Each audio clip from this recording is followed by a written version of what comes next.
Hi friends, எல்லோரும் எப்படி இருக்கீங்க? இன்றைக்கி என்ன வீடியோன்னு பார்த்தீங்கன்னா, பாப்பா மதுரையில் இன்டர்நேஷ்னல் லெவலில் சிலம்பம் போட்டிக்கு போயிட்டு ஜெயிச்சு செகண்ட் ப்ரைஸ் வாங்கிட்டு வந்தாங்க. அடுத்து எந்த ஊருக்கு விளையாட போகிறது அப்படின்னு சொல்லி நாங்கள் லிஸ்ட்டு வந்தோடனே சொல்கிறோம் அப்படின்னு சொன்னாங்க. அதில் பாப்பா பேர்லாம் வந்துருச்சு. யார் யார் இங்கே மேட்ச்சுக்கு போனாங்களோ எல்லாருமே செலக்ட் ஆகிட்டாங்க. அடுத்து எந்த ஊரில் விளையாடுறாங்கன்னா ஸ்ரீலங்காவில் விளையாடுறாங்க. பேரண்ட்ஸும் வர்றதுனா வரலாம் அப்படின்னு சொல்லியிருக்காங்க. நேற்று எங்கள் வீட்டுக்கார்ட்ட கேட்டேன், நீங்கள் 3 பேரும் நீ தம்பி பாப்பா 3 பேருமே போயிட்டு வாங்க அப்படின்னு சொல்லியிருக்காங்க. எனக்கு ரொம்ப சந்தோஷமாக இருந்துச்சுங்க. தம்பி இங்கே மதுரையில் விளையாடாததுனால அங்கே ஸ்ரீலங்காவில் விளையாட முடியாது அப்படின்னு சொல்லியிருந்தாங்க. நாங்கள் பேசி பாருங்கள் மாஸ்டர் அப்படின்னு சொல்லியிருக்கோம்.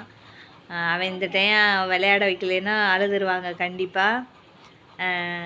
நாங்கள் ஒரே சந்தோஷத்தில் இருக்கிறோம். எப்படா மே மாதம் வரும், போய் சுற்றி பார்த்துட்டு வருவோம் அப்படின்னு ஒரே சந்தோஷத்தில் இருக்காங்க.